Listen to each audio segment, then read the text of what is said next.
Hello and welcome back to my channel জান্নাত cooking tube. বরাবরের মতো নতুন আরও একটি ভিডিওতে আপনাদের সবাইকে স্বাগতম জানাচ্ছি।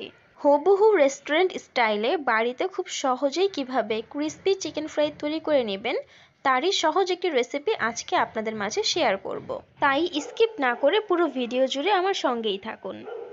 আমি এখানে আমার প্রয়োজন অনুযায়ী হাড় ছাড়া মুরগির বুকের মাংস নিয়েছি। আপনারা আপনাদের প্রয়োজন অনুযায়ী পরিমাণ কম বা বেশি করে নিতে পারেন। মুরগির মাংসগুলো এখন লম্বা এবং পাতলা স্লাইস করে কেটে নেব, যেমনটা আপনারা ভিডিওতে দেখতে পাচ্ছেন। মুরগির মাংসগুলো পাতলা এবং লম্বা স্লাইস করে কেটে নেওয়া হয়ে গিয়েছে। এখন এর মধ্যে দিয়ে দিয়েছি 1 চা চামচ পরিমাণ লবণ, 1 টেবিল চামচ পরিমাণ ভিনেগার, দিয়ে দিয়েছি 1 টেবিল চামচ পরিমাণ সয়া সস, 1 টেবিল চামচ পরিমাণ ওয়েস্টার সস, 1 চা চামচ পরিমাণ ফিশ সস এবং 1 টেবিল চামচ পরিমাণ ম্যাগি সস। হুবহু রেস্টুরেন্টের স্বাদ পেতে হলে অবশ্যই আপনাকে এই সবগুলো উপকরণ ব্যবহার করতে হবে, এতে করে প্রপার টেস্ট আসবে। সেই সাথে আরও দিয়ে দিয়েছি 1 টেবিল চামচ পরিমাণ টমেটো সস। আপনারা যে কোনো ব্র্যান্ডের টমেটো সস অথবা রেড চিলি সস ব্যবহার করতে পারেন। দিয়ে দিচ্ছি 1.5 চা চামচ পরিমাণ লাল মরিচের গুঁড়া, 1 চা চামচ পরিমাণ ধনিয়ার গুঁড়া এবং 1/4 টিস্পুন গরম মশলার গুঁড়া। আরও দিয়ে দিয়েছি হাফ চা চামচ পরিমাণ জিরার গুঁড়া। দিয়ে দিচ্ছি 1 চা চামচ পরিমাণ সাদা গোলমরিচের গুঁড়া। আপনারা চাইলে সাদা গোলমরিচের গুঁড়ার পরিবর্তে কালো গোলমরিচের গুঁড়াও ব্যবহার করতে পারেন। সেই সাথে আরও দিয়ে দিয়েছি 1 চা চামচ পরিমাণ আদা এবং রসুন বাটা। বাইন্ডিং এবং এক্সট্রা স্বাদের জন্য অ্যাড করছি একটি ডিম।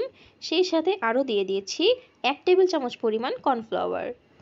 একে একে সবগুলো উপকরণ দিয়ে দিয়েছি। এখন হাতের সাহায্যে খুব ভালো করে সবকিছু একসাথে মিশিয়ে নেব। সবকিছু একসাথে খুব ভালো করে মেখে নেওয়ার পর হাতে যদি পর্যাপ্ত পরিমাণ সময় থাকে তাহলে কিছু সময়ের জন্য আপনারা চাইলে একটি ঢাকনা দিয়ে ঢেকে ম্যারিনেশনের জন্য রেখে দিতে পারেন। এখন অন্য একটি পাত্রে আমি 3 কাপ পরিমাণ আটা নিয়েছি।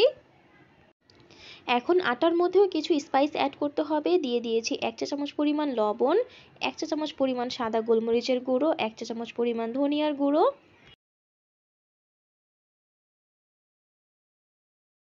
1 টেবিল চামচ পরিমাণ শুকনো মরিচের গুঁড়ো, হাফ চা চামচ পরিমাণ ভাজা জিরের গুঁড়ো এবং 1 টেবিল চামচ পরিমাণ কর্নফ্লাওয়ার।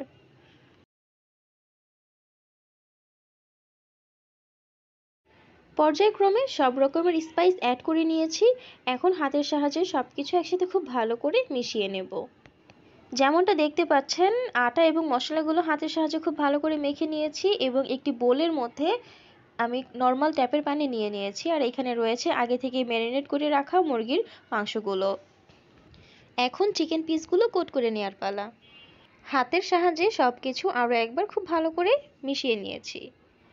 প্রথমেই কিছু চিকেন পিস নিয়ে আটার মধ্যে কোট করে নিব। আপনারা ভিডিও দেখে আশা করি বুঝতেই পারছেন আমি কিভাবে এই কাজটি করছি। এই স্টেপগুলো আসলে বলে বোঝানোর মতো কিছুই নেই, আপনারা ভিডিওটি খুব ভালো করে খেয়াল করলেই আশা করি বুঝতে পারবেন। দেখতেই পাচ্ছেন হাতের সাহায্যে খুব ভালো করে চিকেন পিসগুলো আটার মধ্যে কোট করে নিচ্ছি। এই পর্যায়ে চিকেনের গায়ে হালকা একটি লেয়ার হয়েছে। এখন এটা উঠিয়ে আমি পানির মধ্যে জাস্ট 10 থেকে 15 সেকেন্ডের জন্য সোক করে রাখবো। একই রকমভাবে পর্যায়ক্রমে এই কাজটি করে নেব।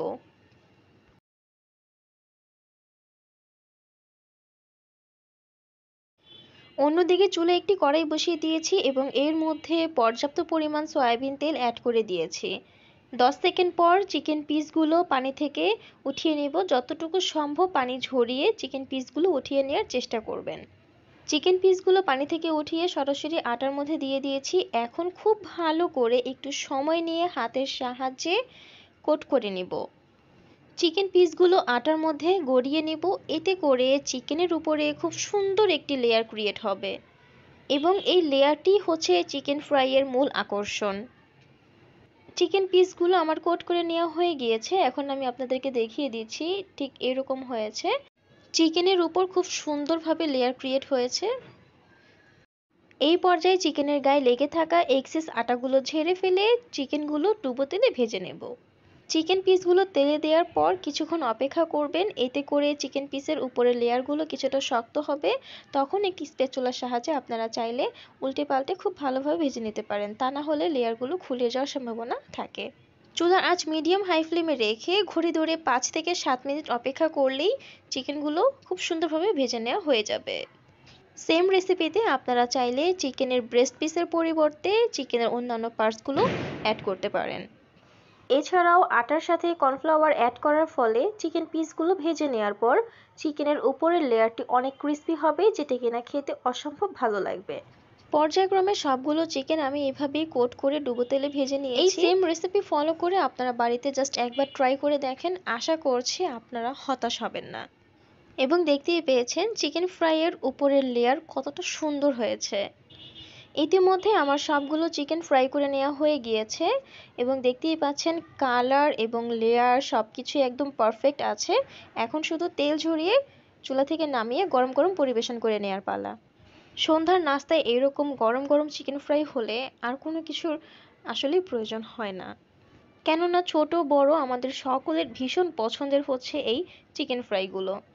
দেখতেই পাচ্ছেন চিকেন ফ্রাইগুলো হুবহু রেস্টুরেন্টের মতো হয়েছে এবং এর স্বাদ কোনো অংশে রেস্টুরেন্টের চাইতে কম নয়। আর এই রেসিপি ফলো করে আপনারা বাড়িতে জাস্ট একবার বানিয়ে দেখেন, আশা করছি ফ্যান হয়ে যাবেন। আমি এখানে চিকেন ফ্রাইগুলো টমেটো সসের সাথে পরিবেশন করে নিয়েছি। চিকেন ফ্রাইয়ের উপরটা যতটা ক্রিস্পি হয়েছে ভিতরটা ঠিক ততটাই জুসি অ্যান্ড টেন্ডার হয়েছে। আশা করি ভিডিও দেখে আপনারা বুঝতেই পারছেন। আজকে এখানেই বিদায় নিয়ে নিচ্ছি। এরকম সহজ এবং নিত্য নতুন আরও রেসিপি পেতে আমার চ্যানেলের সঙ্গেই থাকুন। দেখা হবে পরবর্তী কোনো ভিডিওতে। ভালো থাকবেন সবাই।